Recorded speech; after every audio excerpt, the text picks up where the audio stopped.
Hello, ladies and gentlemen. Welcome back to Tailosive Tech Live on YouTube. Feels good to say that after a week of sickness and kind of taking a pause. I'm not 100% recovered yet, but I was feeling up for working today and recorded a video, and I realized that I should probably try to stream again since I basically started and ended the entire recording without coughing once.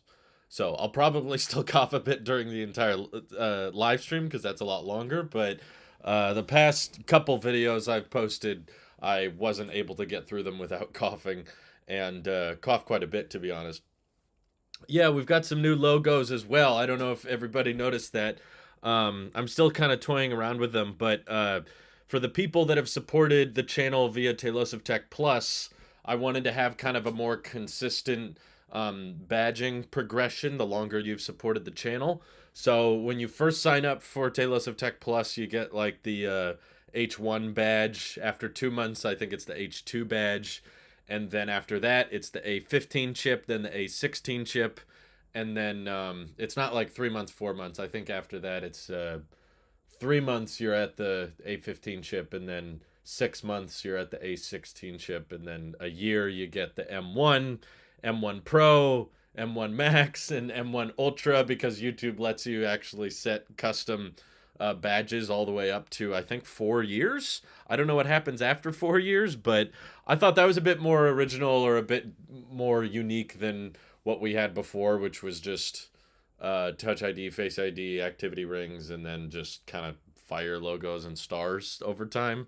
I thought that was a bit more generic, and I wanted something a bit more on brand. But thank you for your support, Chris, for 14 months. Since he's been supporting for that long, he gets the M1 chip. So that's very cool. Uh, oh, and thank you for the super chat, Option Command Media. They said, "Got my studio display. Now the hard part, waiting 30 days." Oh, I see. It's for Christmas stuff. You gotta wait till it's Christmas time till you can actually open it. I know what that's like. Thank you for the super chat. Ben says, "How you managed the podcast last week? I had no idea. That was impressive. That's for sure." You can kind of tell based on the finale episode is that I'm about to fall over at a moment's notice. Um, but I feel much better today. That's for sure. Unfortunately, my wife is feeling a lot worse today, so she probably got what I got, or something like it. So yeah, something bad's going around, but I'm feeling up for work, so it's good to hear from you guys again. Happy holidays as well. Hope you had a good Thanksgiving. I ate way too much, but yes, it was a good Thanksgiving. I was happy with all the people we got to see who we hadn't seen in a while, and just got way too fat eating stuffing and turkey and all that stuff. It was very classic, very classic American Thanksgiving for us. Yay, updated badges. That's right. Sorry, they're kind of hard to read. I'm trying to figure out how to make them easier to read, but how bad is the battery drain on M1 Pro binned versus maxed out? I don't think it ultimately results in that big a difference because um, if you're using the efficiency cores, that's not going to change very much depending on if you're on the maxed out versus the binned.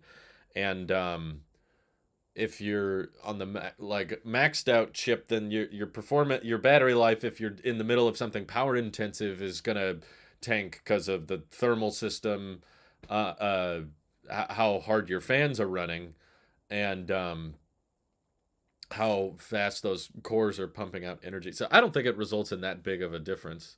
Are you putting these streams and podcasts on Spotify, or is it an imposter doing it? No, no. But thanks for asking, Zach. I am putting them on Spotify. That is me. So if you listened, for those who don't know, you can listen to these live streams as a podcast on Apple Podcasts or Spotify, and those do support me. So even if you're just listening to them passively, you'll notice there's a few ads in them, and that kind of is the same ad system as YouTube. The distributor we use kind of automatically puts them in there. So I don't really get much control over what the ads are, but I do get supported if you listen to them as a podcast as well.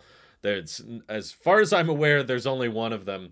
Let me know if you find more than one source claiming to be putting these streams and podcasts on Spotify. It's like, is this one true too? Um, Oh, Option Command Media's birthday is on Christmas Day. I'm sorry. You're at a severe disadvantage than the rest of the population if you got to wait that long. But geez, very generous of you. Thank you for the super chat. Cameron says, I found an iPad 10th gen for 400. What? That's what it costs. You found an iPad 10th gen for $450. That's literally what it would cost new. That's not a deal. Or a used iPad Air 4 for $440. Which would you get? Neither, honestly. I'm not that happy with the iPad Air 4 at $440. If I were you, I would get a iPad Pro certified refurbished from 2018. You can find those on Amazon for under $400. Save yourself some money and get 120 hertz and get Face ID. Um, and you get Stage Manager on the iPad Pro, which you do not get on the iPad Air 4. If you needed proof that the A12X chip was faster than the A14, Apple themselves admits it. Apple themselves has admitted that the A12X can handle Stage Manager and the A14 cannot. So I don't know what more proof you need, but I found those on Amazon for sub $400. That's the better bargain in my view. But it was funny. I was checking out these are never very good. Typically, Apple doesn't really discount their products. They just kind of offer gift cards. What's funny here is for the Apple online shopping event, now through November 28th, they didn't update the render from last year at all. So they still have a iPhone 12, not a 13, not a 14, but a regular iPhone 12 in product red. This is the iPad Air, um, which I guess is the latest version, but it might as well. I think that wallpaper is from the iPad Air 4. They don't have AirPods 3 listed. They have AirPods 2 here, the cheapest one. Wouldn't even be surprised if this glyph is from a Series 3, but at least it does say Friday the 25th, which means it's of this year. But I could scroll through these while we're on the subject of Black Friday. Um, Basically, Apple just likes to offer gift cards, but I guess the iPhone 12 does qualify, so maybe that's why they were comfortable using the old icon. But to me, it was kind of surprising that they're willing to include a $50 gift card with a $420 iPhone SE. I guess if you uh, apply with your purchase, if you apply $50 to it, then that's sub $399 for the iPhone SE, which is cheaper than it used to be. Um, but yeah, they're honestly, if I had to get one of these three, to me the best deal would be the iPhone 13 mini because that's the same price as the iPhone 12 at $599. You get a $50 gift card with either, which is pretty good. Which basically makes the iPhone 13 mini a $550 purchase with the discount, new and everything, which is pretty good because you can't find them certified refurbished. I like that they're still giving a $50 gift card for brand new AirPods Pro 2. In my opinion, the best Apple product of the year. You can get through Apple for $200 thanks to that gift card. And they're offering up to $75 with the AirPods Max, which is still not enough for it to be a good deal, but at least they are offering it at a slightly higher discount. But yeah, you can get AirPods Max through Amazon for sub $400, so I still don't recommend them even with the $75 gift card. $25 gift card, pretty weak, especially on AirPods 3 costing $170. That's not very strong. Only one Apple Watch qualifying with an Apple gift card this year, which is funny, but I think that's the case because the Apple Watch Ultra just came out, as did the Series 8. I'm surprised, though, that they don't want to offer one with the Series 8 because it's not that different at all from the Series 7. They're willing to put a $50 gift card, which is a pretty big chunk of AirPods Pro second generation, but they don't even want to give a $50 gift card to the Series 8, which is like a $500 purchase. Only get a $50 gift card with the Apple Watch SE for $250, which is pretty good. That brings it down to the original Apple Watch Series 3 starting price of $199. But yeah, ironically, they don't want to offer a gift card with the new iPad 10 because that just came out. I guess it's too soon. Same with the iPad Pro. They're not offering gift cards with the Pro iPad. But iPad Mini getting a $50 gift card is pretty good, considering $499 is somewhat reasonable. You still can get an iPad Mini, I think, for $399 from Amazon. which is much better. iPad Air, okay, pretty good for $50, but again, if you're going for that much money spent on an iPad, just go with a Pro refurbished. Um, $30 gift card with the iPad 9 is funny. They're still the cheapest iPad, still getting a discount. The Mac has the biggest gift cards. $150 with a MacBook Air M1 is pretty impressive, honestly. That drops it below $800, which is, I guess, the price of the educational one. Um, $200 with the M2 MacBook Pro. I still don't really recommend that one, but these are where all the biggest gift cards are. And $250 with the MacBook Pro 14-inch. Not bad for brand new, although you can tend to find these secondhand for like $1,500, $1,600, which would still be better. But if you don't want to go third party, if you don't want to go renewed, then I guess that's a pretty decent buy, considering the value of the 14-inch MacBook Pro is really good. And they're still offering gift cards for with the Mac Mini and the iMac. These poor M1 bros that aren't getting much love or attention. At least they're getting the gift card. That actually beats typically the certified refurbished. I think Mac Mini certified refurbished tends to be around $530. This one's 700. Oh, okay, 699. Actually, it doesn't beat that. Um, but I guess if you don't want to go refurbished, then that's a decent buy. Oh, and accessories too. A $50 gift card when you buy the Magic Keyboard for the iPad Pro or Air. That's funny. $25 with a $180 keyboard purchase. Come on, not even trying. MagSafe Duo is pretty good. That basically covers the price of the charge brick that you need for MagSafe Duo to work, that the MagSafe Duo charger does not include. Um, oh, they're also still offering gift cards on a bunch of Beats purchases, but nothing for the Apple TV. It's just too cheap, I guess. It's too dang affordable. But thank you for the super chat, Chris Norton. That's kind of you. He said hello. And Sisualizer's been a member for 12 months. Hey, he hit the 12-month mark. That means he gets the special, unique M1 chip. um, let's see. What you think about AirPods Max for $400 new? Not great, especially when I've been able to find some for much less than that. Not necessarily new, but I don't know. I feel like AirPods Max, even if you technically buy them new, they're like already dated because they're over 2 years old and they still have Lightning, which Apple almost has basically admitted that Lightning is on its way out.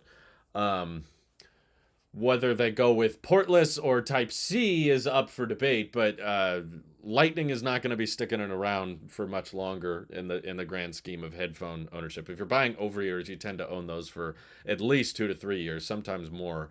So it feels weird to be dropping $400 on a pair of headphones that still charge exclusively via Lightning and nothing else.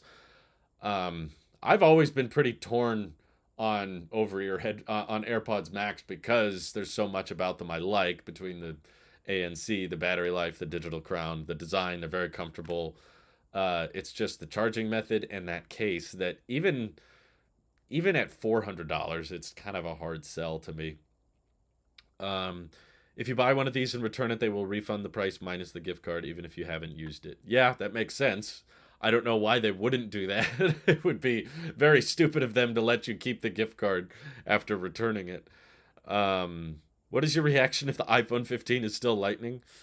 Massive disappointment. I'm debating if I should actually make a bet about it. Like, not financially motivated, but like I'll switch to Pixel or something if it still has Lightning. I don't know. I really don't want to switch to Pixel, so I'm not entirely convinced I should commit to that. Um, ooh, Chris Norton says, "How long have I been a member?" Well, let's see. Your badge says M1 Pro, which I believe means that you've been a supporter for over 24 months. I think after 3 years, you'll get the M1 Max chip next to your name. And after 4 years, you'll get the M1 Ultra chip next to your name. I'm not sure if anyone's actually hit the 4 year mark. Um, let's see.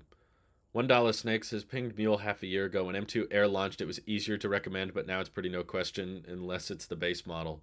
Yeah, but the base model still has the weaker read and write speeds than the um, M1 MacBook Air, which to me makes it hard to recommend. Um, let's see. Saw AirPods Max on Amazon renewed for $379. Yeah, I think I saw them for something like that.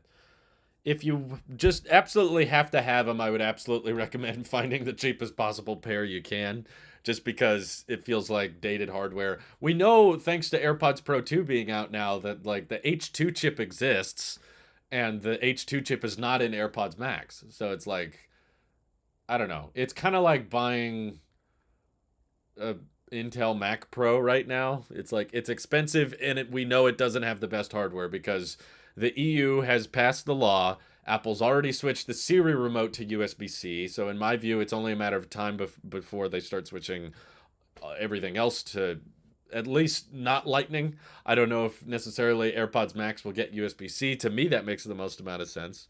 But it has a dated charge port, and it has dated silicon on the inside. So dropping any amount of money on it right now feels a little silly, but I guess some people just absolutely need it. What do you recommend, the iPad 10 or the Mini 6? I will never recommend the iPad 10 to anyone. There is no use case in which I will say iPad 10 is a good buy. That's the one you should buy. The Mini 6 is great, and you can find it on Amazon for about $399, which is not much more than the iPad 9 even. And the iPad Mini 6, unlike the iPad 10, works with the Apple Pencil 2 and has a faster chip than the iPad 10, and it has a laminated display. It's so much better.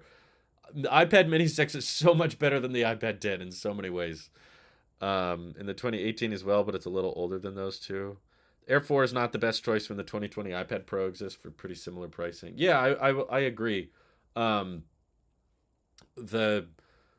Pros were just so insanely good, and Apple is just constantly trying to dumb down the 2018 Pro and sell them at high prices. That's what the iPad Air is. It's a dumbed down iPad Pro sold at a high price, and they're basically just trying to get you to forget that these things exist, and you can find them for very cheap on Amazon quite regularly. And you don't have to wait around for Black Friday deals, by the way. Let me see if I can find one. Me and my handy dandy iPad Pro.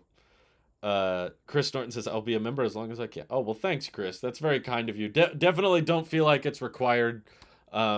Feel free to cancel at any time. It's just, I have been trying to come up with cool perks for people that are willing to support the channel directly, because it definitely helps me out a lot during these off-season months when there's not that much news.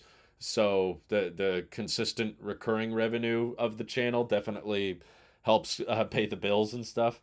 But I'll be fine if you cancel, so don't worry about it. If I just look up, yep, that took no time at all. 2018 iPad Pro. Oh, this one's cellular too. Not that I care. But yeah, I just went on Amazon and searched 2018 iPad Pro, and I immediately found for less than $400 the 2018 11-inch model. And this one comes with cellular. Not that I would get that, but I mean, still, that's $60 cheaper than the iPad 10, and in my opinion, a vastly superior product. It has a larger display, it has a faster chip. I don't understand. I've gotten a lot of arguments on Twitter with people about the iPad 10 because I've just said that I just don't recommend it. You shouldn't buy it. And they're like, well, I don't understand the argument of just buy the more expensive model when some people are on a budget. And I'm like, dude, the iPad 10 is the more expensive model. If your argument is just some people want a cheap iPad, then the iPad 10 is not a great solution either, because that costs more than a objectively better product. And some people have said that, like, well, the old iPad Pro has an A12X chip, whereas the iPad 10 has an A14 chip. And I'm like, if you're worried about silicon and how many years of support they're getting, Apple is already software locking out the A14 chip from features that the A12X gets. So what do you care about? Do you care about when the chip was made, or do you care about what the chip can do? And ultimately, A12X can do more than the A14 can. We can point fingers and argue all day about whether or not the A14 chip should get Stage Manager. That I'll concede with and say, yeah, the A14 chip probably could handle it, but the situation hasn't changed. Apple has decided A12X gets Stage Manager, A14 does not. So if your concern is software longevity from buying a 2018 iPad versus a 2022 iPad, um, the 2018 iPad is getting more features. Um, the 6 gigs of RAM might make a difference down the line as well. I would say the fact that they're willing to provide features like Stage Manager to iPads with 4 gigs of RAM and not give it to the iPads with 6 gigs of RAM. Or no, the iPad Air 4 I think had 4 gigs of RAM anyway. Um, let's see. Visualizer says I like the new badges. Awesome, thank you. Appreciate. I'm trying to keep the membership stuff interesting. You know, there's a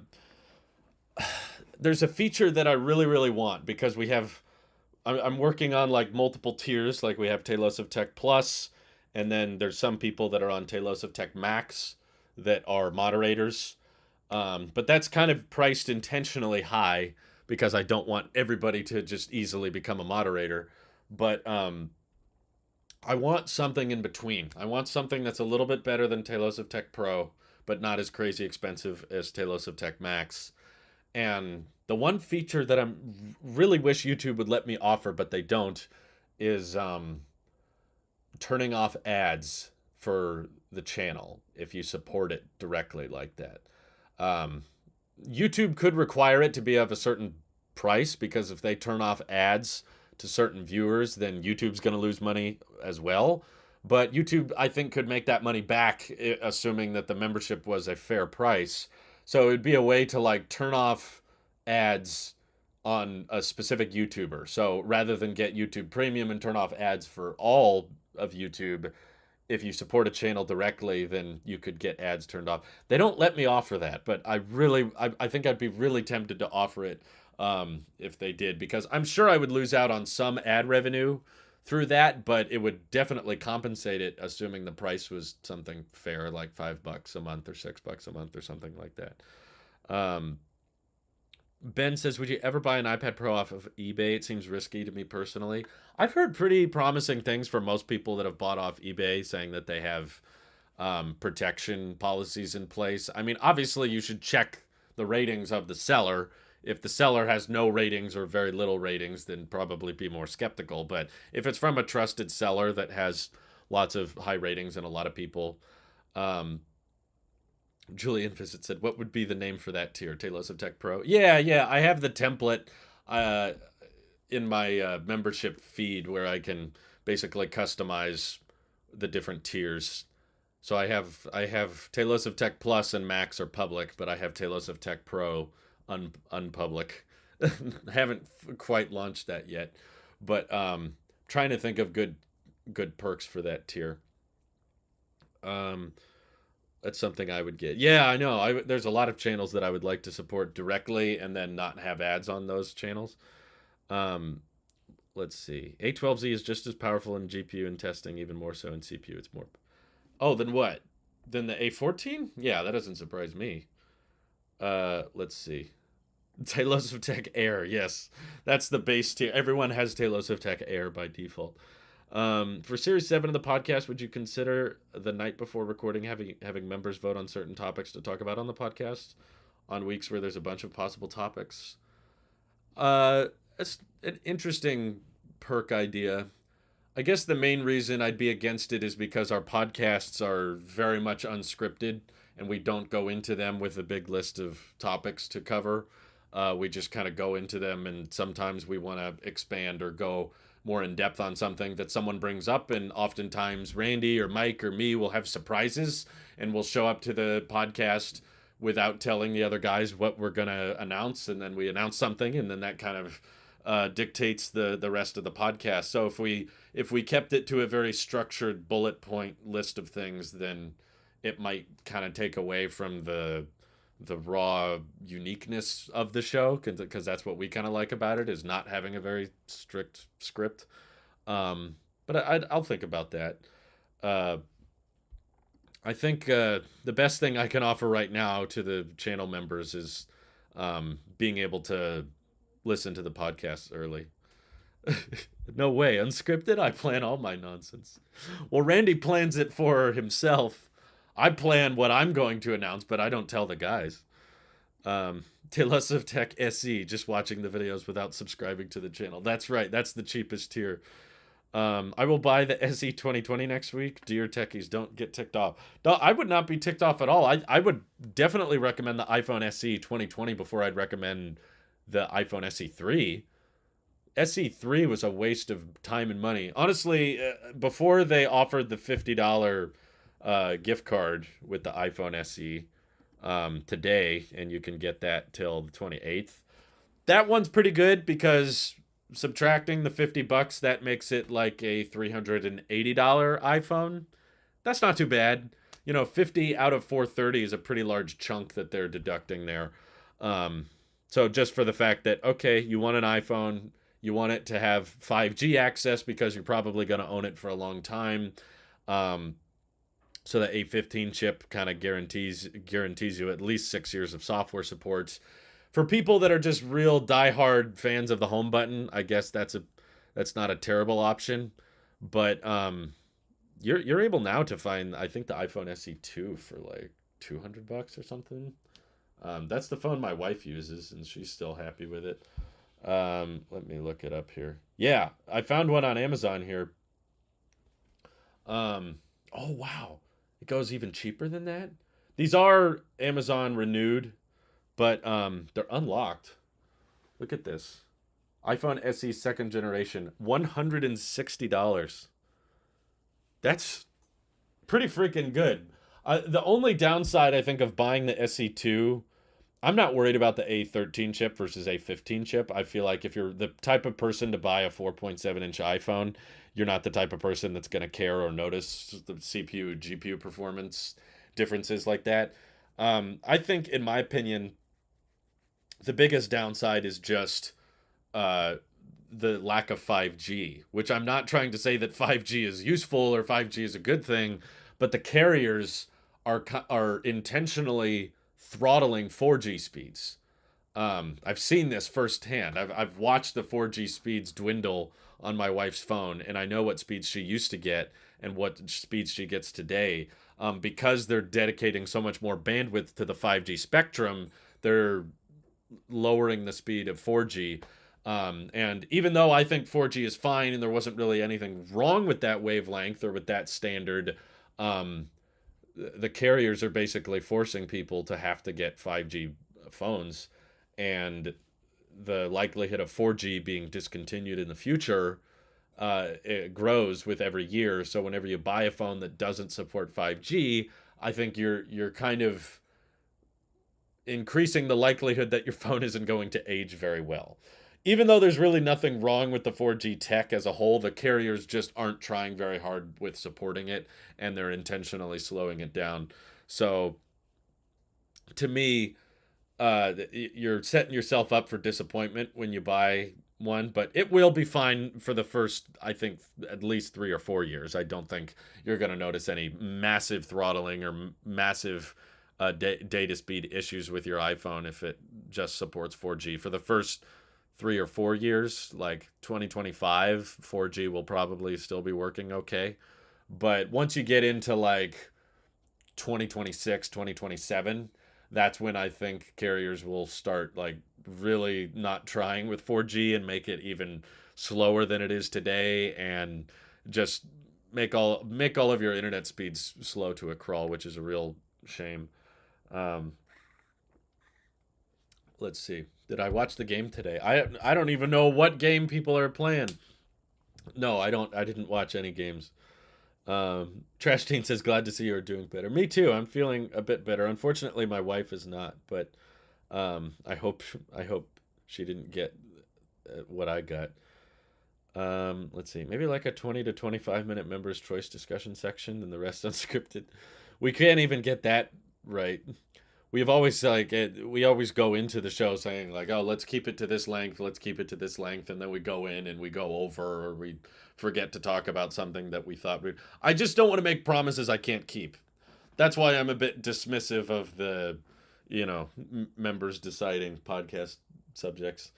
is because I don't want to offer that and then not stick to it. Basically, um, I pretty much just want to offer things that I know I can stick to. Let's see. iPad 10 has pretty big bezels, bigger than I thought would be for sure. Ugh. Yeah, there's so many reasons to not get it. Braces, I went to the Apple store today, and is it just me or the iPad 10 bezels? Yeah, I think the iPad Air also has it, but again, I don't recommend the Air or the iPad 10. Get a Pro. Get a refurbished Pro for sub $400. I'm sorry, iPads. When I know you can buy them for that much, even the 12.9-inch iPad. How much is that? Let me look it up. 2018 iPad Pro. Let me find this. Tailosive has been slowing down the LTE speed. See, that's what I'm talking about. It sucks. These are all the 11 inches. Ooh, you can get a 12.9-inch 256 gig with cellular iPad Pro for 570. So less than the price of an iPad Air, and it's the bigger size. That's basically the iPad I have, except with 4 times the storage. You can get a silver 256 gig 12.9-inch iPad Pro for 550. That's pretty good. Um, I guess there's a lot of people buying. Even if you just desperately need the external monitor support, you can get an M1 iPad Pro for $740 on Amazon. I guess that's a bit cheaper. Why 256 gig in 2022? I don't know. They don't have that many 64 gig options on Amazon, interestingly. I don't see a bunch of 64 gig 12.9 inches. It seems like if you go with the bigger size, you're more likely to opt for more storage, I guess. Maybe that's just the lineup I'm seeing. But yeah, even the big iPads you can get for much cheaper. Oh, here's one. iPad Pro 12.9-inch 256 gig for 650. Jeez. Oh, and they have the exact same one but of the 2020 variant for like $1 more. Look at that. These things are bargains. Much, much cheaper. I still have the 64 gig iPad and I've never filled the storage on it. It just depends on what you're using it for. For me, I'm kind of grateful I didn't opt for the 128 or 256 gig iPad Pro because I wouldn't be using it. What am I at? Let me look. iPad storage. I've used 54 gigs out of 64, so I guess I'm close to filling it. But that's after over 4 years of ownership, and I still have 10 gigs left. And I have like an entire gig in the recently deleted album. Um, 256 in 2022 is still enough, though, if you're not a professional. I feel like if you're using an iPad, I don't agree with the whole you need 512 or 1 terabyte. It's like it's an iPad, dude. You're not putting that much on this thing. Come on. Does the 512 option on the MacBook 14-inch have slower speeds than the higher storage like the Air M2? No, it's separate NANds on the 14-inch Pro, so you don't have the same read and write issues that people are concerned about. Um, are you concerned about the build quality of the current phone, seeing the production issues that they have at the moment? Uh, Not really the build quality. I know that Apple's probably diversifying their suppliers, but usually Apple tends to not compromise very much on ensuring the build quality reach a certain threshold. I'd be more concerned about the wait time. It seems like that's what Apple's bigger concern is that trying to get a new 14 Pro is becoming harder and harder because they can't build them fast enough. Um, how much iCloud storage do I have? 5 gigs. Yeah, I used to pay for the 2 terabyte plan, but I was coming close to filling it. Um, so I realized I was going to have to go through the pictures and videos and delete a bunch of stuff anyway. I was like, I could either wait until it's full and keep paying $10 a month, or I could go through it now and get it down as low as I can possibly get it and save money rather than uh, keep paying $10 a month for it. And just for the record, it's not that I can't afford to pay for iCloud. I can. It's just I would rather be wise with my money and save it. because I don't take you guys for granted because my income is very volatile. If I worked at a job that was salaried and I knew exactly what I was going to be making every year, then I would probably accrue a lot more debt and I would take out more loans on things like my car, my house, because I'd have a consistent income stream. But when my income is entirely dependent on the news and whether or not Apple wants to announce something that's interesting or not, uh, I tend to be overly cautious with monthly expenses, and I try to keep our overhead as low as possible so that we don't have to stoop to sponsorships or we don't have to resort to clickbait. As you've seen, a lot of other tech channels that definitely, when times get tough, they start clickbaiting a bit harder. They start deceiving people in their thumbnails or their titles, or they start being more, what would you call it? Clickbaity, I think, is basically the word, because I don't want to get to a point of desperation where it's like, oh no, if the channel doesn't make a certain amount, then we're going to be in trouble. No, it's like the channel could perform a lot worse than it's performing right now, and we'd still be fine, and I still wouldn't do anything differently. Um, that I appreciate having the smaller streams and having a smaller group of people to vote on video topics and such. Um, that's just fun, and that's why I set Tailosive Tech Plus to be basically the lowest price that YouTube will let me set it. Um, is because it's and there's also a reason I'm not raising it with inflation. All these other subscriptions are going up, but not Tailosive Tech Plus. That's staying the same. Um, I like having control over my content, and I like not feeling desperate with the channel's got to perform a certain way. We got to hit this certain number. No, I don't. I don't worry about that because I've kept our budget controlled, and I've kept it maintained to the point that even if the channel performs really, really bad, we'll still be fine. No big deal. Ever thought about doing other reviews besides Apple products? I've done a lot, but they never perform that well. Um, Nor are they as interesting to me. I recently just reviewed my Blink security cameras that I got in the mail, and also talked about the 4-year, 5-year ownership of my Amazon Cloud cams, and that was basically the worst performing video I've had in months. Um, so okay, there's your answer. I reviewed something that wasn't an Apple product. Uh, Jewel Juglana says, I scratched my 14 Pro screen literally 2 days getting it by moving it around my desk. It's so cool. Sounds like someone was using their phone when they shouldn't have been. No, I know. That sucks. Sorry to hear that, man. Um, I guess if 2 days getting it by 2 days after getting it, you could probably return it and get a refund. I don't know if that's the moral thing to do, but you could probably get away with it. Oh, wow. Thank you for the super chat, EDM Dragon. He says, I'm thinking of replacing my old Windows laptop, and even with the M1 MacBook Air being 2 years old already, it still seems like an amazing deal.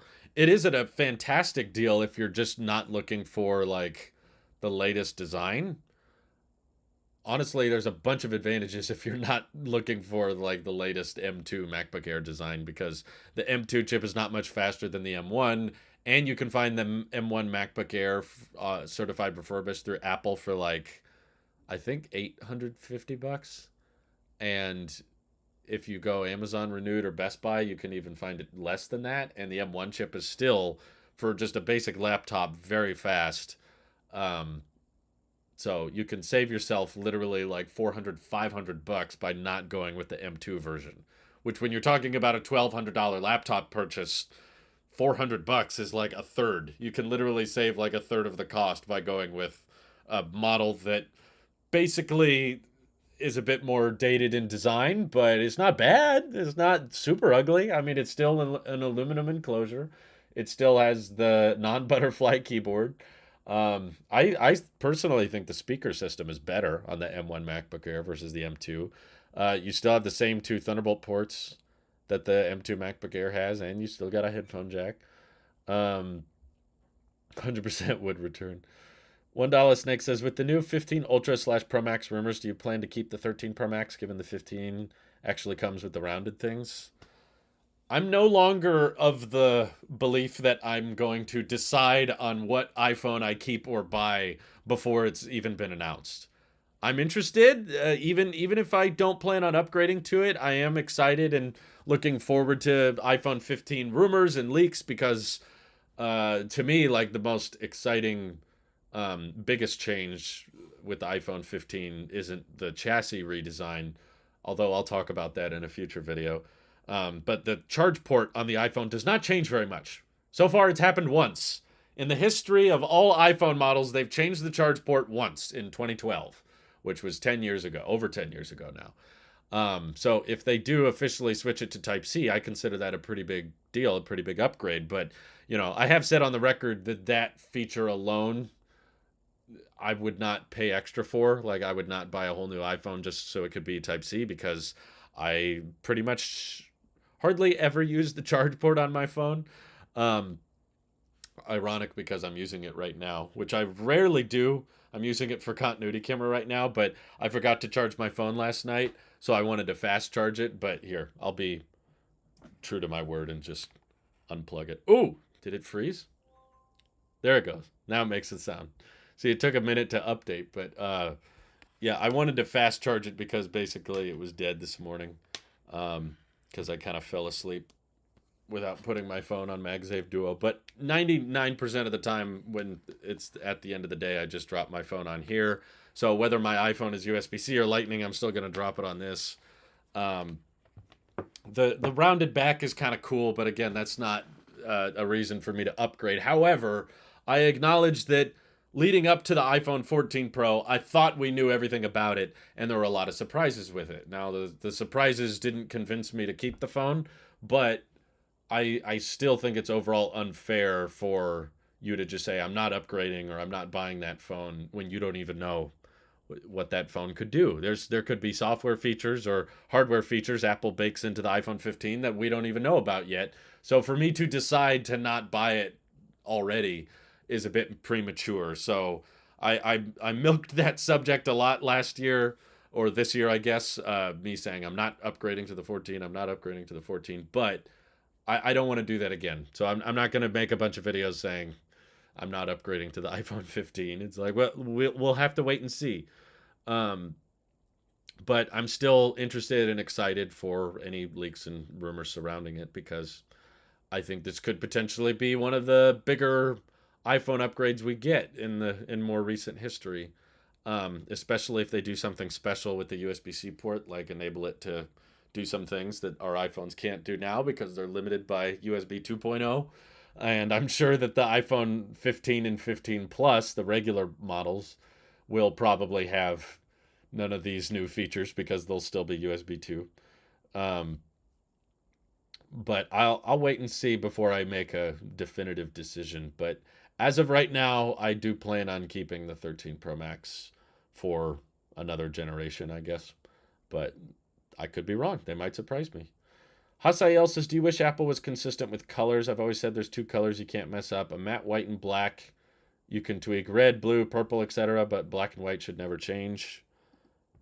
I generally agree with that, but yeah, I guess Apple likes the colors to change year over year because that's more exciting. If they would have just stuck with matte black on all the iPhones all these years, it would be so incredibly similar that I guess not that many people would want to consider upgrading. So there's probably a marketing justification for it. But yeah, I would prefer the consistency.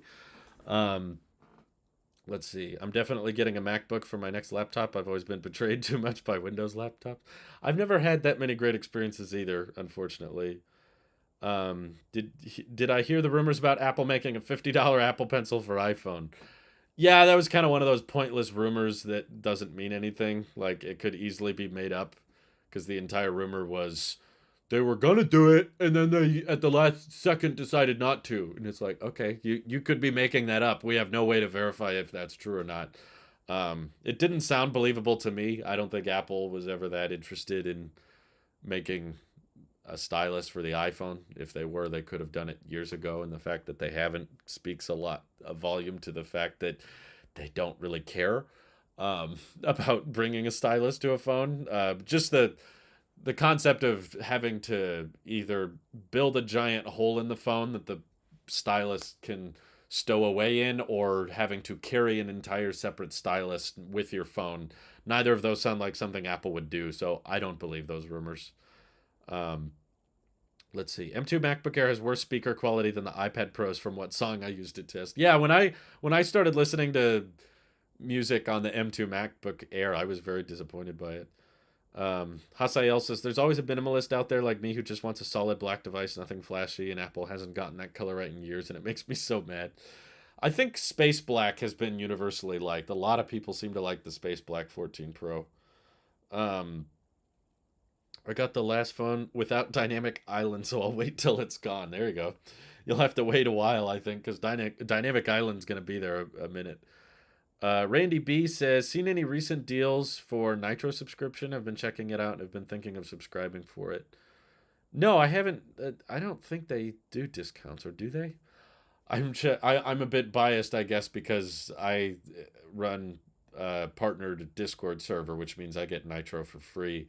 So I've kind of blanked on what features I wouldn't get if I didn't get free Nitro. I can't remember. Um, Elizabeth says Type C would be a game changer for some people, like for travel, empty SD cards, transfer files to and from other non-Apple devices. I think that isn't that common, but I could imagine a bunch of people that just want to have Type C because that's what all their other devices have. So just having an iPhone that can mesh well with their existing ecosystem of cables. I've seen a lot of people claim that they're going to switch to the iPhone as soon as it gets USB-C, but they're on Android now. If that's not reason enough for Apple to switch to it, I don't know what is. Um, Marngel says, not saying this will happen, but imagine if Apple went portless on the iPhone 15 and 15 Plus and USB-C on the Pros. It would be the decoy effect to the extreme. They might as well be at this point. I don't think they can legally.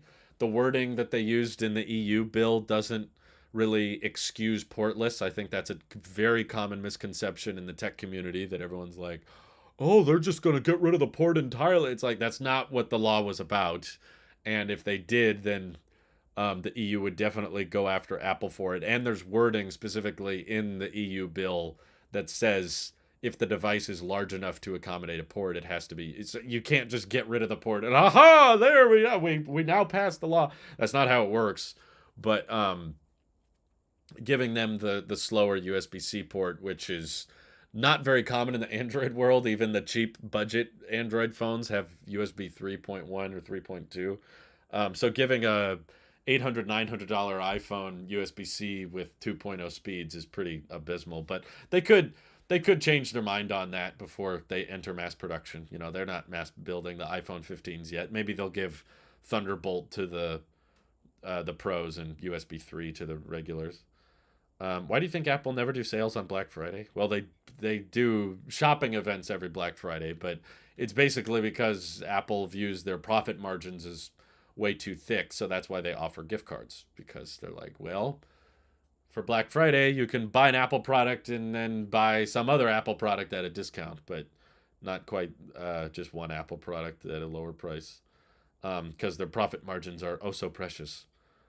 Are you going to get the Mac Pro or replace your iMac Pro if Apple releases a new one? I don't think so. I'm very happy with my MacBook Pro, and I don't really see anything coming out, Mac Pro or iMac Pro, that would be better than what I already have in my laptop. The M1 Max chip is insanely fast. For me, it exports videos very quickly, and I still ultimately need a machine that I can take with me. I was looking at external monitors today because the biggest downside, I love my laptop. I'm using it right now. This is the microphone you're hearing me through is the MacBook Pro microphone. And the speakers on it are wonderful and the display is beautiful. But the one downside of this laptop is the size. I have the 16-inch model and it's still too small for what I'm used to on a desk. But I have been editing with it for like over a year now, so I'm kind of used to it. But anytime I do some light work on the iMac Pro, I'm reminded of how nice it is to have a big display. But it's a 60 hertz display. And, you know, even on Black Friday, I thought maybe there'd be some good discounts on external monitors. None of the external monitors I found are very good. I don't like their designs, their chassis designs. I don't like the chins. I don't like the resolution to refresh rate pricing. Um, it's just that nothing really out there that fits my MacBook Pro or matches the display specifications of my MacBook Pro. I just want the same specs as my MacBook Pro display, but bigger. That's all I'm looking for. And in a good chassis with thin bezels, no logos on the front, no big chins. But so many freaking external monitors out there have these terrible gamer designs, especially if you want it to be over 100 something hertz. I want at least 120 hertz. More is the norm. Most gaming monitors are 144, 165 hertz. Some go to 240 hertz. I don't need that much, but as soon as you try to find a monitor that is, of a decent size with 4K resolution and 144 hertz, it has to be this like ugly gamer aesthetic that I don't care for. So yeah, I looked around and I still couldn't really find anything I like. Um, on the other side, the 14-inch MacBook Pro has very good speaker quality. Yes, absolutely. I would recommend the 14-inch MacBook Pro a million times over the M2 MacBook Air, especially considering how cheap you can find them now. But um, I'm pretty sure that even if Apple makes an iMac Pro next year, it's probably still going to have a chin. It might have black bezels, but it'll probably still have a chin, just like the 24-inch iMac.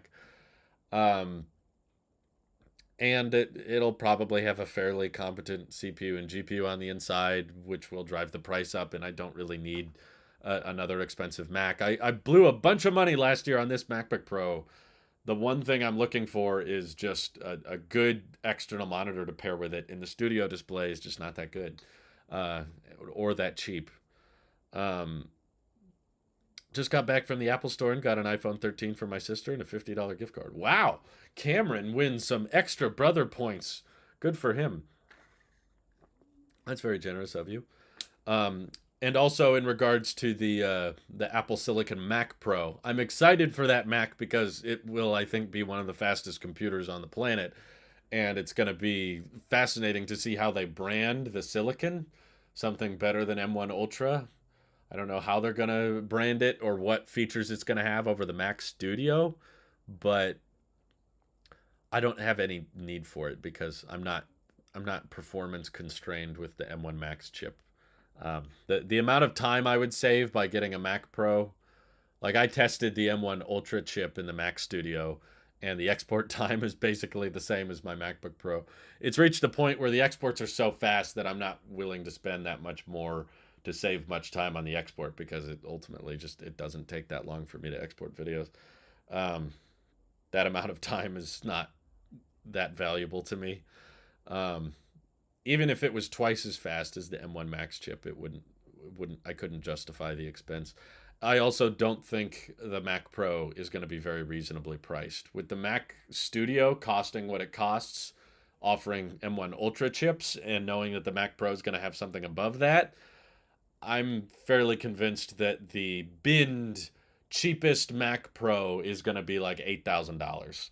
And to get the non-binned like actually faster Mac Pro, you're gonna have to buy like a $13,000 tower, and that's just not for me.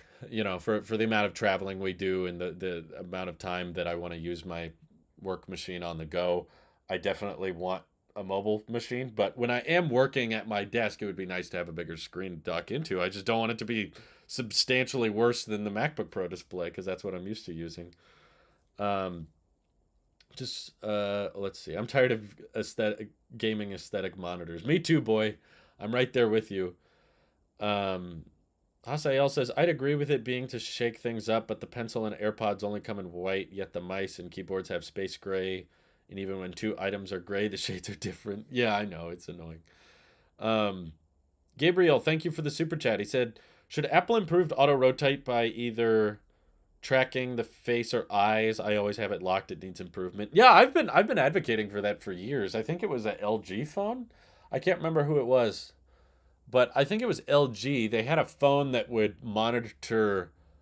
I think it was the way you were holding the phone. Like they had a way to track where you were touching the phone on the chassis, and they would make it so they could tell when you were holding it in one hand like this versus two hands like this, and they would turn on auto orientation lock when you were using it like this. So if you laid down, it wouldn't auto rotate. I thought that was really clever. I guess the tech, maybe that was an HTC phone. Um, but yeah, ultimately, I guess they probably have some privacy thing or battery life thing. And we're like, no, we don't want to track their face without them knowing. I'm like, well, just making it an opt-in thing, like make a smart orientation, like opt into that and say, yes, it's fine. I know that the data is encrypted and that you're not going to be selling my eye tracking position or head tracking position to third parties. You're just going to be securing that directly on the phone itself. Let the phone detect which way my head is, and then you can rotate it in some circumstances and not rotate it in others. Yeah, that would make a lot more sense. I don't know why they don't do that. They could have done that years ago. You don't even really need the true depth camera system for that. You could do that with a front facing camera. I guess it would probably be a bit less power efficient, but I think it would be a very handy feature because my wife always has orientation lock turned on and I always have it turned off. So whenever she grabs my phone, she's like, and she turns it off and then gives it back and then it's on for me. And I'm like, it's like, there's got to be a better solution here than having to go to that setting all the time. Um, Trash Teen says, I'm going to be upgrading from my iPhone 7 to an iPhone 12 soon. Jeez. Just to the 12? You sure? I would I would say go with the 13 mini for that price, but I think I feel a cough coming on. Excuse me. Almost made it an hour without coughing. That's pretty good. Do you think the M2 MacBook Pro will get Dynamic Island? Ooh. No, I don't think the Dynamic Island makes as much sense on laptops. I think when you're cramming as much information in widgets as you are on a phone, it makes sense. But you have such a vastly large menu bar at the top of the MacBook Pro. I don't think the Dynamic Island would be that helpful. I'm trying to imagine what you would put up there.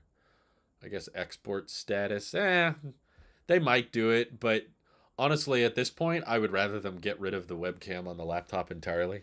I know I'm in the minority on that one, but I just find continuity cameras so good and so easy that I would rather the laptop not have a camera. I would rather there not be a notch at all, not a dynamic island or a notch. Just one size bezel all the way around the edge would look so good. It would look so pretty. I don't know why there's such an emphasis on, well, some people don't have a iPhone to dock with them. I was like, who are buying these MacBooks that don't have iPhones? Seriously. I don't know these people. Everyone I know who has an Android hates MacBooks. Maybe there's a big overlap I don't know about, but if anything, that's reason for Apple to convince you to buy a. I guess you need an iPhone then, right? That's what everyone was saying about Apple. Why can't you support RCS so that messages can be more private and secure when you're texting an Android? It's like, oh, well, if you want it to be more secure and private, you should buy an iPhone. That was Tim's answer. Why can't he have that same logic towards MacBooks? You're already buying an Apple product. Um, Margel says it takes 45 seconds for my M1 Air to export my 5-minute 1080p videos. I wonder how fast an M1 Max MacBook Pro would export my vids. Quickly. Trust me, it would be very quick. That's for sure. Hey, Dad's in the chat. Just barbecued a turkey for your sister and bro-in-law. Ate half of it myself. Tryptophan kicking in. Wow, you better get close to a couch or a bed, Dad. You're gonna fall down. I know I did. We had double turkey yesterday. Basically, we had a Thanksgiving lunch with one side of the family and a Thanksgiving dinner with another side of the family. And by the time we got home, we could not stand. I lost a bunch of weight this year and I put it all back yesterday. Gained it all back. Um, my professor was given a MacBook Pro and had an Android. Okay, well, if he's given one, just tell him to be given an iPhone then. They bring Dynamic Island on MacBook. I would rather it be Dynamic Peninsula. Well, that's the problem, right? Like they could add a lot of Dynamic Island features to iPhones with notches and have a Dynamic Peninsula. They could. I've seen a bunch of concept art of like the Face ID animation and uh, the ringer notification and basically anything you do with Dynamic Island, you could add into just a notch that grows in size. But maybe Apple thinks that's ugly or weird or something. So, well, we know how they feel. They want it to be a selling point. They want it to be a upsell. You should get the 14 Pro because Dynamic Island's just one more hype word to get behind. Oh no, Samir says I just cracked my 14 Pro Max back glass. Have Apple Killer Plus, but it seems they'll replace the entire rear system, everything except screen and camera. Is that true? That I haven't heard, but wouldn't surprise me. Apple's the type of company to be like, well, I guess we gotta just replace the entire thing. Doesn't matter that we've made it easier to repair the back glass. Um, Geez, I guess it's good that you got Apple Care Plus. My goodness. School fleets would need webcams for students without iPhones. What school fleets are buying everybody MacBooks? And come on, how many people at those schools already have iPhones? I know a few who have MacBooks and Androids. Well, I'm just saying this would be a great way for Apple to move some more iPhone sales if you convinced excuse me if you convinced everybody that to have a webcam they had to buy an iPhone. I think you would probably get a big surge in iPhone sales. I know Android users who use Macs and iPads only because they're the best in class. Doesn't make sense to me though. The best in class, but they don't want the iPhone. That's not best in class. I don't. What is the Android so much better at? I have heard that Apple may make a 14-inch iPad possibly next year, and it may not be a Pro, which begs the question: has Apple not learned a lesson from the iPhone Plus? I think they've learned a lesson. It's that the decoy effect works. I don't think the 14 Plus has to sell well to be a success because it convinced a bunch of people to go with the 14 Pro, and therefore they made a lot more money that way. Galaxy S4 had eye attention tracking, but it was useful for nothing. I remember that. I can't remember. Yeah, I was trying to recall what they used that for, but I do recall the S4 having eye tracking and stuff. Nice M1 badge. Yeah, nice M1 badge yourself, Daniel. I wish there was a way I could show what the M1 Ultra badge looks like, but use your imagination, I guess. Thank you for the super chat, Gabriel. He says, do you think letting the iPhone die every time you recharge really damages the battery that much? I just hate charging and having it connected. I've heard it does. I've heard that's not as good for the battery to be really any extended period of time. It's below 20% and above 80%. That's going to be harder on lithium ion batteries than being somewhere in the middle. The best thing for your battery health is basically to keep it right at 50% at all times. That's the healthiest thing for it. But yeah, the more you let it go down to zero, the faster it degrades, and the longer you leave it at 100%, the faster it degrades. I don't know by how much. It's not like the end of the world. Like I let my iPhone die last night. It's not like it drops 2% every time it gets down to zero. It's not like that bad. But if you want to know what is worse for it, then yeah, that is technically worse for it. But thank you for the donation. Let's see. My school bought the students MacBooks for coding courses. Wow. How generous of them. If they can afford to buy all their students MacBooks, then can't they afford to buy them all iPhones? Even like not fancy iPhones. Buy them all iPhone SEs just to use as webcams. I mean, if you're all buying MacBooks, those are all and for the record, I'm referring to the Pros. I'm referring to the high-end MacBooks. You can keep the webcam on the cheap MacBook Air. But if you're buying a school full of $2,000 MacBooks, then having them all buy an extra $400 worth of iPhones per laptop, is that so unreasonable? I'm sorry, I'm weird. I just feel like the vast majority of MacBook buyers have iPhones. I bet that the percentage of people that would be inconvenienced by it would be somewhat small. It would be a fairly low percentage, is my guess. I know more people who used Windows plus iPhone compared to Android plus Mac, which is ironic because Windows plus iPhone is the worst combination. I don't know about that. That's an interesting debate. I guess it depends on your use case. If you're a video editor, Windows plus an iPhone is probably much worse. But if you're a gamer, iPhone plus Windows is probably not that bad. Um, I finessed Apple accidentally, got my screen replaced third party, and they messed up my water resistance. I went to Apple for another issue, and they thought that was on them, so I got a free replacement. Hey, not bad. Big brain. Let's see. Not many. How many people actually bought a 14 plus? Not many, and no one should. I definitely would not recommend it. I know some people have tried to make the argument that the 14 plus is so much lighter, so because of the weight, that makes it a worthy buy. It's not that much lighter. I think it's than a 13 Pro Max, which you can get for cheap, cheaper at least. You can get them close to the same price. You can get a 14 plus for. Plus, it has a way better camera, physically larger battery, and it has the 120 hertz, same size notch.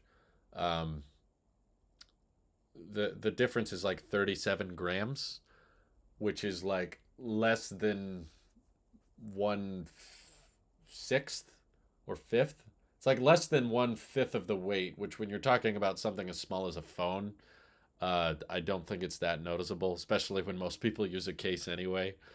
Um, so to me, like just the weight advantage of the 14 Plus is not a good reason to go with it over a 13 Pro Max.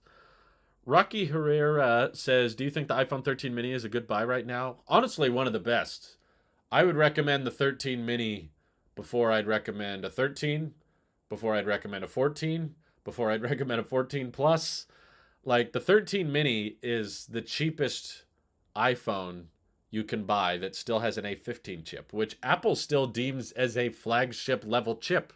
They are still shipping the A15 chip in $1,100 iPhones, and yet you can get that chip in a $600 iPhone. And I just hung out with some.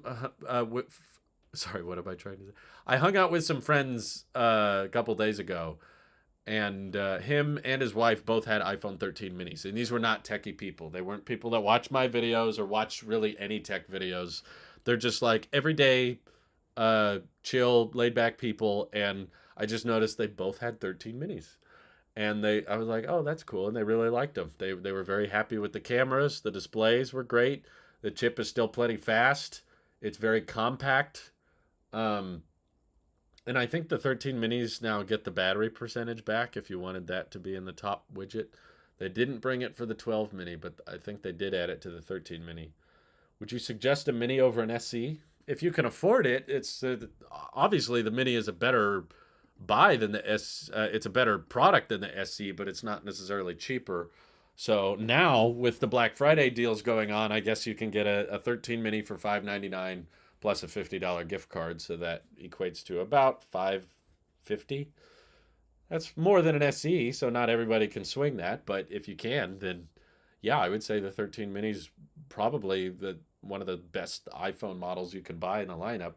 Um, like the 14 Pro and 14 Pro Max are obviously the best. That's what you should buy if you just want the best. In my opinion, if you want the best phone, that's what you buy. If you just want best of the best display, battery life, camera, I'm not going to recommend the 14 or the 14 Plus, but the 14 Pro and Pro Max are very good for what they are. And if you can't afford those, or you don't want something that's that overkill with a 48 megapixel camera or stainless steel chassis, then I love the colors too. The colors on the 13 series are, in my opinion, much better than that of the 14 series. Whoa, oh my God. Incredibly generous donation. Thank you, Gabriel. He says, should Apple make a circular watch at the expense of practicality and trade that for a more aesthetic design? It wouldn't be as productive, but it would still get the job done, and Apple software would definitely help. I don't know. I feel like at this point it's not that unique. It wouldn't be that different because there's so many round watches in existence, and I feel like the aesthetic wouldn't help that much. It would just kind of hurt it with the functionality, which you admit yourself, the practicality and how much data you can show at once and how many widgets you can have at once. It would probably just complicate the software development further because now you have to optimize everything for the squircle, which is what we have now, and the circular UI at the same time. But I guess your argument is just that it would look a bit more natural, but there's so many Android watches that are circular now. It would just kind of blur into the sea. Whereas I feel like the square-ish design of the Apple Watch is kind of what makes it stand out. That's kind of what makes it so unique in an ocean of circular watches. It's a very iconic look, the Apple Watch, and I think they've done a good job at enhancing it with the Ultra and streamlining it with the Series 7, keeping the bezels thin and keeping it thin and light and easy to recognize, but still incredibly practical and utility focused, but very recognizable, still super iconic. And I feel like if they made it circular, they would probably lose a lot of that uniqueness and a lot of that icon recognizability. So I understand why they don't. I'm sorry for the people that really want a circular Apple Watch. I do think that would be cool, but I wouldn't buy it, for the record. I would not. Uh, let's see. I just bought a brand new Apple Watch SE for $160. Wow, that's a good deal. Walmart Black Friday deal. There you go. Would you say the 13 mini is the best value iPhone you could buy new right now? Yes, because I don't like the SE3 for what it is. I mean, yes, it is technically cheaper, but it's just so much less of a phone. The camera is so much worse than the 13 mini. The battery life is so much worse than the 13 mini. The it doesn't even get MagSafe. Like, I can't recommend a phone without MagSafe in 2022. A new iPhone, at least. If you're comfortable with the SE3, you're probably the type of person that's going to be comfortable with the SE2. And the only downside I think of when I recommend the SE2 is the lack of 5G. And again, that's more the carrier's fault. It's not because there's something wrong with 4G. It's just that the carriers are going to make it harder and harder to keep using a 4G phone into 2026. So for longevity's sake, I don't know. I would almost rather argue, like, even though the 4G iPhones aren't gonna age as well because of 4G's phones getting throttled, you save so much money by going with a 4G iPhone. Then it's probably like, okay, you might have to replace the iPhone a bit sooner, but you'll have more money rather than spend $400 on the SE3. I think you'd be better off spending $200 on the SE2 and investing the other $200 in the stock market. And then when 4G doesn't work anymore, then that $200 could be, I don't know, depending on what you invest in, it could be $300 or $400. I don't know. Uh, Depends on the stock, I guess, and the performance of the economy. But yeah, I feel like it's it's kind of like my own assumption that 4G phones aren't going to age very well. I could be wrong. Maybe they keep supporting them and kind of leave the speeds for the same for another 6 or 7 years. I might be wrong on that, in which case I would rather side towards the cheaper option if I'm on the fence on something. If in doubt, do without, right? Like, I'm not going to try to convince people that 5G or the A15 chip is worth spending an extra $200. Those two features alone are not worth the extra $200 in my opinion. So if you're looking to buy an iPhone new, or if you're looking to buy an iPhone, some people are on a budget, but they're willing to spend a bit extra if they know it lasts longer. In which case, yeah, I think I would agree with what Marngel said. The 13 mini is the best value iPhone you can buy right now because um, when you buy that it has the 5G modems. So regardless of what carriers do, it's going to have support for many years to come. It has the A15 chip, so it's probably got at least another 6 years of software support coming out of it.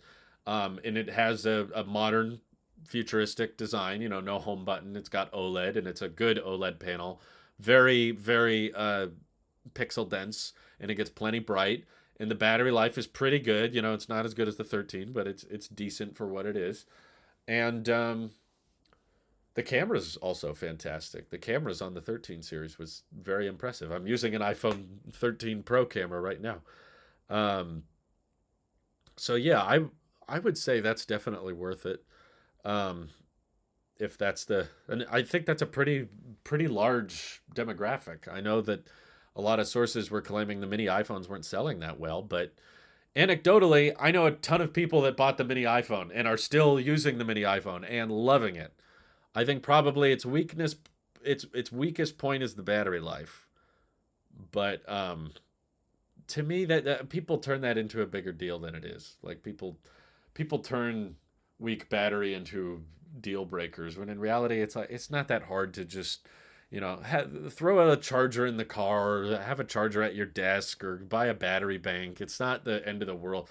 Like the battery was not the reason I wanted to stop using my iPhone 12 mini. Like I reiterate again, if it weren't for ProMotion, if I couldn't tell a difference between 60 and 120 hertz, I would have definitely kept my 12 mini for another year. The camera on that phone was amazing, and even the battery life was fine for me. I did not run into issues with the battery life on my 12 mini. Um, let's see. Apple's design is intentional. I can't tell any Android watches apart. That's a good point, and I feel like it would all blur together if Apple made a circular watch. The reason I got the 14 Plus because my iPhone 11 keeps dying and I want a purple iPhone. Wow. Why not get the Pro then? Whatever. That's fine. I'm happy for you. Hasayel says if Drew was an Apple specialist, he'd get fired in under a week. He'd just keep recommending a used 2018 iPad Pro, 13 Pro Max, and Series 7 Watch. Basically, I don't know about Series 7 Watch. If someone hadn't bought an Apple Watch before, I would probably tell them to get the SE. But I guess if they were coming from a Series 6 and they wanted a Series 8, I would tell them to get a Series 7. But yeah, I probably wouldn't make it a week. They'd probably fire me before that. Um, what I think my dad wants the iPhone Pro. Really? Is he the professional we all want to be? Which impersonation is harder to do, Musk, Cook, or Craig, and which is the most fun for you? Musk is kind of tricky. He has a very distinct accent. It's kind of rare. It's not very common. You don't know that many people that talk the way Musk does. Tim Cook just has a bit of a southern draw. Um, Craig can be kind of hard to mimic because, nah, it's pretty easy. He just kind of speaks with a lot of breath in his voice. Will Apple really take Twitter off the App Store? I don't think so. I saw an interview with Tim Cook and they asked him about Twitter and he didn't seem very pessimistic about it at all. Tim was just like, "Well, they keep they say they want to continue moderation and I truly believe that." He didn't have much of a hot take when it came to Twitter, so I don't think they're going to take it down. If they do, that's like most of their platform, so Twitter would definitely act and change things very, very quickly if there was a reason for Apple to take them off. I don't think they would tolerate it. Even if, I mean, I don't really understand Elon's whole viewpoint on free speech because he seems to be very comfortable with not letting a bunch of people back on the platform. And I'm not saying he should. I'm not in favor of absolute free speech either because I think that can cause problems. But um, his logic surrounding it is a bit hypocritical because I don't think he liked that his account was getting shadow banned or that there were voices on Twitter that were getting suppressed and Twitter wasn't saying that they were being suppressed. But now Elon's saying he's comfortable doing the exact same thing. He's like, if accounts engage in hateful speech, then we're going to not promote their tweets and they're not going to make any money off of their account. And it's like, okay, how is that different than what was there before? I don't know. To me, it doesn't make much sense. But from what I can tell, it doesn't seem like Twitter's moderation policy is changing all that much. It seems like they're comfortable with lifting lifetime bans on some accounts, but other than that, they still don't allow certain types of speech, or they heavily suppress certain types of speech. Um, so if Apple's comfortable with Twitter now, I don't see what would actually change.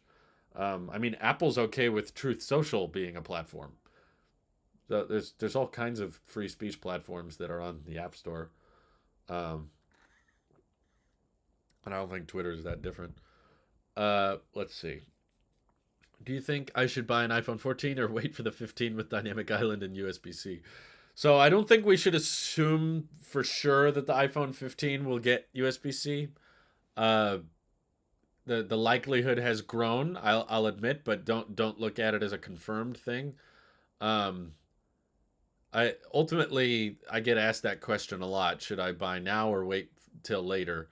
And to me, the answer always comes back to the same thing. You should upgrade your phone if there is something wrong with the iPhone you currently have that a new one would fix. Are you just bored? Are you just looking to make life interesting? So you're going to buy a new phone. In which case, I would argue don't buy a new phone. We're in a bad economic climate, and you shouldn't be just blowing money on new tech for the sake of new tech unless you've got plenty of money to burn. Uh, but if you're on the fence about upgrading next year versus this year, I assume you're a bit more financially conscious because that means you're not going to just do the obvious thing and buy both. You could buy a 14 now and a 15 later, but that's not what you're asking. So it all comes back to how is your current phone? Is there something wrong with your current phone, like you can't get through the day or it doesn't work for you anymore? In that case, then uh, I would say buy a iPhone 13 at a discount. Buy a 13 mini or buy a 13 Pro for cheap. Um, that way, if the 15 is worth it to you, you'll have more money saved for it at that point. Usually, a new case and wallpaper freshen things up for me. There you go. That's probably a lot cheaper. Just mix up your wallpaper a little bit. Um, let's see. I think people like to validate their own purchasing decisions. They need to tell themselves they were right for choosing not to buy the mini. Yeah, I agree. I think a lot of people feel that way. I don't necessarily blame them. I still find myself having to justify a lot of my previous purchases where I'm like, "Oh, here's why I bought that and it's okay that I bought that," you know. I just like the mini because it's so unique. Have the rest of your life to have a normal phone. Why not do something different while you still can? That's a good reason to get the 13 mini because I'm genuinely unsure when we're going to get another iPhone like that again. It could be 5, 10 years before Apple makes another iPhone that incredibly small and compact that still has fairly premium features. It's not that common for Apple to go in that direction. And I'm very grateful they did. I'm just bummed that they decided to go the other way with it with the 14 Plus. Um, but I hope they bring it back. I hope that the weak sales of the Plus encourages them to eventually bring it back. There are rumors of Bob Iger considering selling Disney to Apple. What are the odds of that? I say unlikely. Yeah, I don't know why Disney would sell. Disney's doing incredibly well. They have a butt ton of money. They make a bunch of money through their theme parks and resorts, and Disney Plus is crushing it. They're raising all the prices, and everyone's agreeing to it. They're not worried about massive cancellations because Disney basically owns nostalgia. They own Marvel, they own Star Wars, they own animation, they own Pixar. Like they have such an insanely good position in the media industry. Why would they sell themselves? I don't know why Bob Iger would want to sell them to Apple. I mean, I'm sure Apple would want them, but Apple's kind of hesitant to just buy out companies. They have a lot of cash, but they don't like to drop large amounts of it very quickly. Unlike Microsoft, that's just like we're gonna buy Activision, bam. Apple's like, oh, we'll think about acquiring such and such company, but normally I don't think. I think the biggest Apple acquisition was Beats, and that was like $3 billion. If they bought out Disney, it would be like over $100 billion, which is such a large acquisition. The antitrust cases would probably get down their throats about it. So no, I don't think the likelihood of that is very high. It would be quite amazing if they did. Apple would have quite an insane monopoly in that case. But yeah, I feel like Disney has a lot more of a monopoly than Apple does. Gabriel, thank you for the super chat. He says, I had a midlife crisis this week deciding between a mini or going all out with a 14 Max Pro. Decided 14 Max Pro for battery. Yeah, wow, you did. That's such a crisis. I hope you stopped with just the phone. A lot of people like to get expensive cars that they can't afford for their midlife crisis, and if you can stop yourself just at a phone and say, "Okay, that was my midlife crisis," then you're probably pretty good. Thank you for the donation. Let's see. Does it bug anyone that you can't set Apple wallpapers to your home screen anymore? Can't set Apple wallpaper. I thought you could. Should you upgrade from the iPhone SE2 to a newer iPhone Pro models if you're worried about battery life? I mean, that's quite a jump. I assume if you're the type of person to buy an SE2, the iPhone Pro is likely a difficult buy, difficult justification. Um, if you're worried about battery life, as in like your iPhone just doesn't make it through the day, then I guess a cheap solution could be to buy like an iPhone 11 Pro certified refurbished. That'll have a lot better battery life and it'll only cost like 600 bucks. You can get it through Apple. Uh, but if you mean like a 14 Pro, I mean that's a large that's a very large, but oh, this $200 phone doesn't have a very good battery. I guess I'll just buy a $1,000 phone. I don't know. That seems like a large jump in willingness to spend. If you are willing to spend that, then I guess having an iPhone SE2 with 79% maximum battery capacity sucks. Yeah, but you can replace the battery in that thing for under $100, and you'll be back to day one. Um, let's see. Disney bought Pixar from Apple in the '90s. That's right, I remember that. I mean, I wasn't around for it, but I when I was younger, I followed Pixar pretty closely. I've been to Pixar's headquarters before because I had a like a family friend that used to work at Pixar as an animator, and he let us check out their theater room, and we got a whole tour of the place when I was pretty little. It was fun. We had a good time. We saw a couple of the like big time directors while we were there. Um, you can only set Apple wallpapers to lock screen only, which is annoying. That is weird. I didn't know that. Um, let's see. The new restrictions in Zhangzhou came as Foxconn, Apple's main supplier, apologized to workers in the city who clashed with security personnel this week in a pay dispute. Yeah, I don't understand why Apple continues to outsource production. If you want to talk about big Apple investments, Apple buying Disney is pretty much, to me, incredibly unrealistic and partly just not possible. I don't know if the government would allow such an acquisition to take place. It sounds like the government's already investigating Microsoft buying Activision, and that would be a smaller buyout than Apple buying Disney. But Apple does have a lot of cash.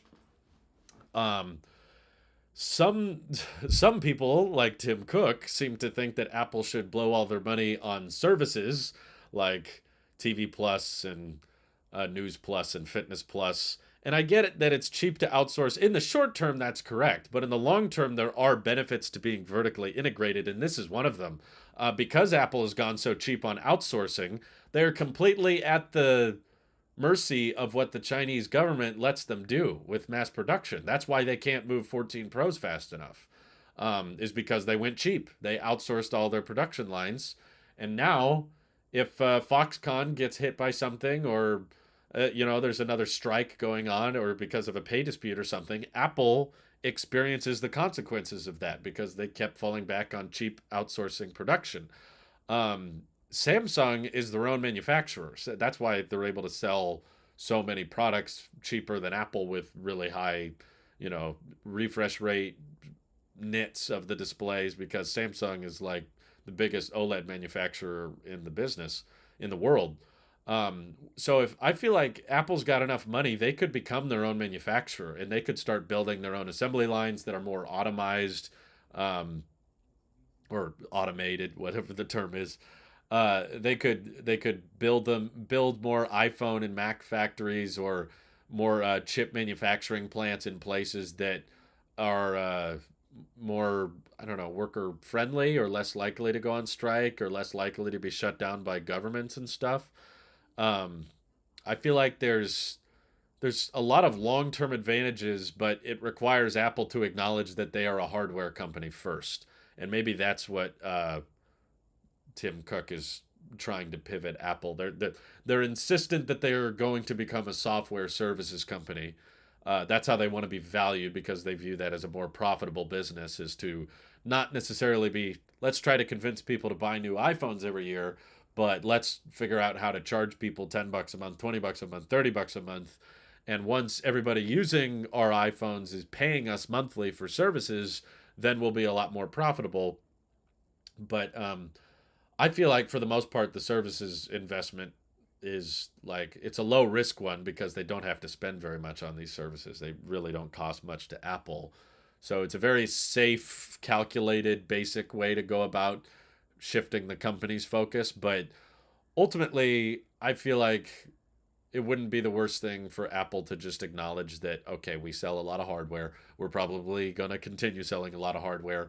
And I think the narrative needs to change that you don't necessarily need to convince people to buy the new iPhone, right? You don't have to come up with a really compelling dynamic island type feature or a really compelling camera feature. Like ultimately the raw basic degradation of phones, like the batteries aging, um, and people dropping them and breaking them over time, or CPUs wearing out and chips wearing out and getting slower over time.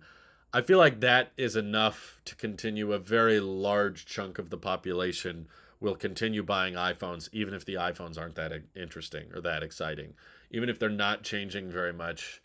Um, I still think the majority of Apple's revenue is going to be hardware sales because the software services they came up with are not that great. I mean, they've got a couple hits like iCloud. That's an easy one because everybody, as time goes on, 5 gigs is not enough of iCloud storage, so people are more inclined to get the higher tiers.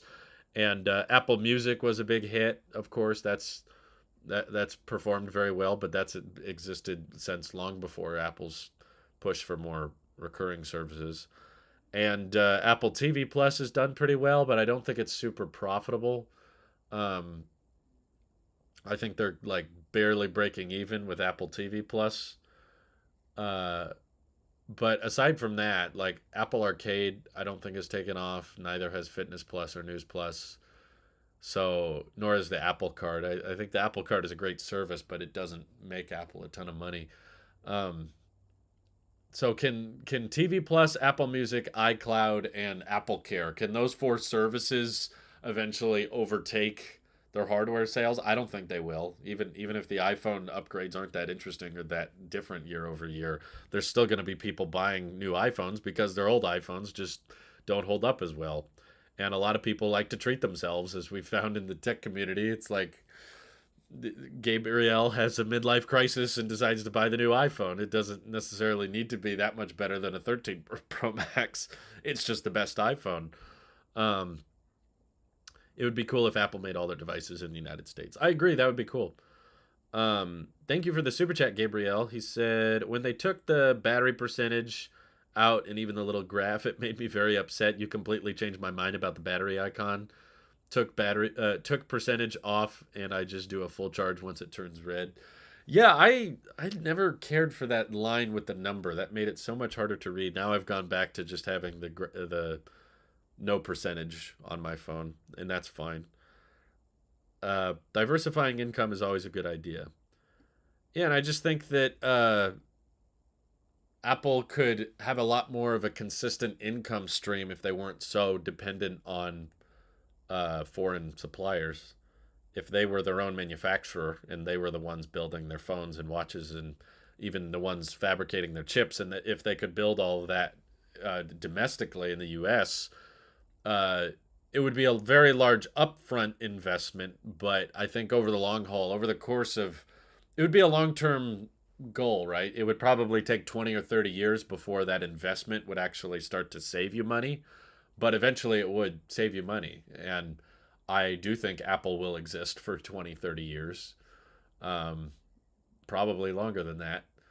At least I think they will be. If you have a different viewpoint on that, I would love to hear your theory as why you don't think Apple would exist in 30 years. But if you're planning on being a company for decades or centuries even, investing in your own manufacturing lines and assembly plants would be a good one.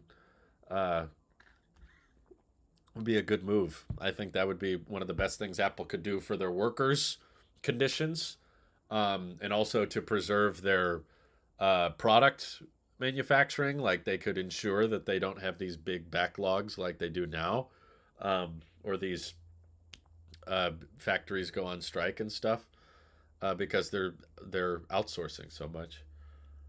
Uh, let's see. I'm still waiting on that Apple savings. Yeah, that's right. They talked about that and then they never did it.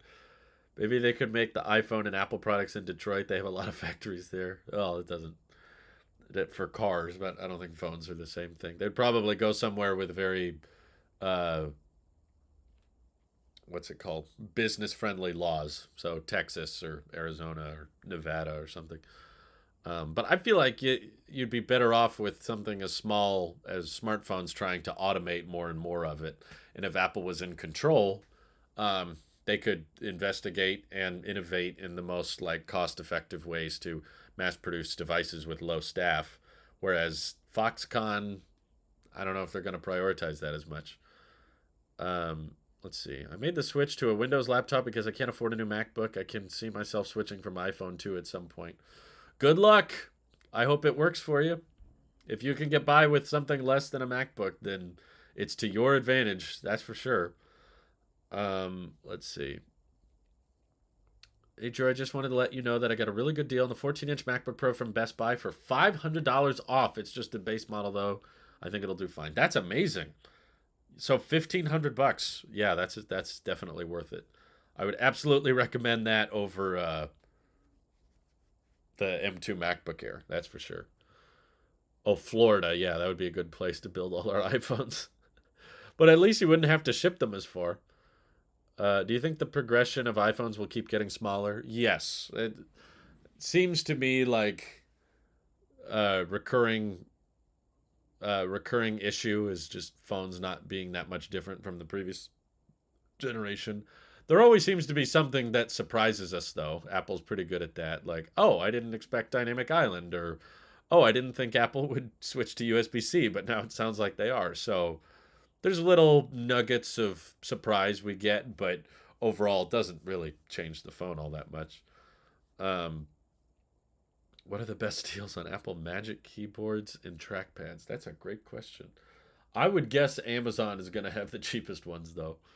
Do you think the 15 Pro Max will get a screen size upgrade from the current 6.7 inch on my 14 Pro Max? I feel like, excuse me, it's not impossible, but typically when new display sizes are being worked on, Quo will report on that pretty early. Like we knew about the 6.1-inch iPhone like a year in advance before it came out, thanks to Ming-Chi Kuo's display supplier report. And Ross Young also is a supply chain analyst, mostly with displays.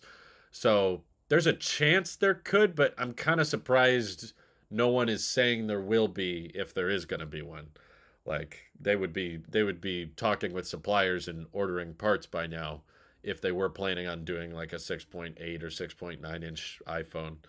Um, right about now is when we'd probably start hearing about it. So the fact that we're not means that there's probably not going to be a screen size improvement. I'm guessing Apple's comfortable with the 6.7. That's big enough for them. Um, do you think the iPad Mini 6 will be the last iPad Mini? The lack of rumors and supposedly low sales have me worried, to be honest. Well, the iPad Mini 5, a lot of people thought was going to be the last iPad Mini because they don't update those things very frequently. I believe the iPad Mini 5 came out in 2019, and then they didn't upgrade it again and it came out in like early 2019. It was like in March or something. And they didn't upgrade it again until end of 2021. So that was like uh, over 2 years between upgrades. So the iPad Mini is definitely not the kind of iPad that gets refreshed annually or even every other year. If that trend continues and they upgrade it, every 30 months or so, then that would mean we wouldn't get another one until like early 2024. Um, so yeah, no, there hasn't been much talk about one, but I don't think we should be getting much rumors or much talk about an iPad Mini 7 at this point. I think a lot of people like it. Um, and the good news is Apple likes to have lots of different iPads in the lineup, right? They're not very much in favor of simplifying the iPad mini line. So, if anything, that means that they'll probably continue leaving the iPad mini as complicated. Um, the iPad lineup is complicated. Uh, but they probably don't want to update it until they start putting OLED displays in iPads, which has been rumored for a long time. I think they're waiting for, again, because they outsource their production. They're waiting for Samsung to make their displays at a high enough yield that the iPad Mini could take it. But yeah, I don't think it's going to be killed off. Just keep in mind that there's usually very large gaps, and I don't think there was that much. I don't think it was very quickly that they went from iPad Mini 4 to 5. We've had iPad Minis since 2011. We've had 11 years of iPad Minis, but we're still only on Gen 6. That says a lot about how often it gets refreshed, right? Like, we're on iPhone 14 and iPad 10 and iPad Pro 5, but with the Mini, it's been around for over 10 years and we're still only on the sixth generation. Um, doesn't the iPad Mini have an M1 chip? No. It feels like there's a very large demographic of people that would. Uh, oh, why doesn't the iPad Mini have an M1 chip? Yeah, it probably will get one eventually. They love throwing the M1 chip and things, but the number of people, that actually would take advantage of that is so absurdly small. And I think that Apple would rather keep the iPad Mini cheap, and the M1 would drive the price up a bit. So, if Apple built a factory in the United States, how much would the iPhone cost?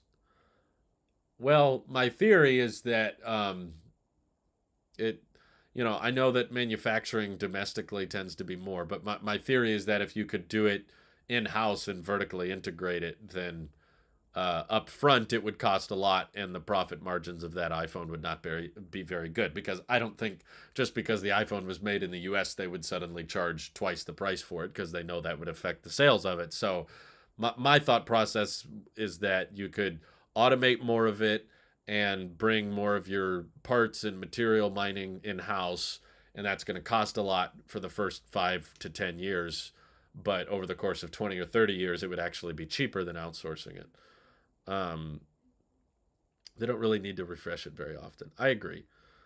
I just upgraded from an iPhone 8 to a 13 a few days ago, and I was kind of surprised to not feel totally wow. Display, cameras, and battery are nice, but I've had most of the features on my iPad Pro already. Oh well, yeah. If you had an iPad Pro, I wouldn't expect it to be that different. Apple got a MacBook factory in Texas, and we all know how affordable the MacBooks are. But yeah, I know what you mean.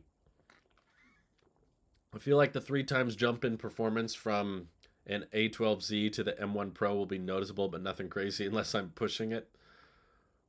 Oh, the M1 iPad Pro, is that what you mean? I don't know if that's a three times jump in performance. Tech EV related, but of course, Tesla adds Apple Music as soon as I unsubscribed and moved to Apple Music. Do you think they'll add YouTube Music support soon? Tesla, probably not. They tend to add one big. This is like their holiday update. They tend to do one big holiday update where they add a bunch of stuff. So, um, what time do M Pro chip? Yeah, that would be three times. But I don't know how you're making that jump. Are you jumping from a iPad Pro to a MacBook Pro? I think that the bigger jump is you're jumping from iPad OS to Mac OS. That jump is going to feel a lot more noticeable. What time do I usually wake up? I think my alarm is set for 8 a.m. iPhone getting a redesign next year. There's some talk that they want to tinker the chassis a little bit and make it more rounded on the back. So keep the flat front but rounded uh, corner design, which is basically what the original iPhone was. You could count that, I guess, as a redesign. To me, that's more of a design tweak for the sake of keeping it relevant, keeping it fresh. It's not the same as before. So we had 12, 13, 14, all with pretty similar chassis. Maybe the thought process is 15 has to be a little bit different. I don't think it would. I don't think it'll be that big a redesign, but yeah, that's rumored. Again, not set in stone because we're still like 6 months away from any kind of iPhone 15 mass production.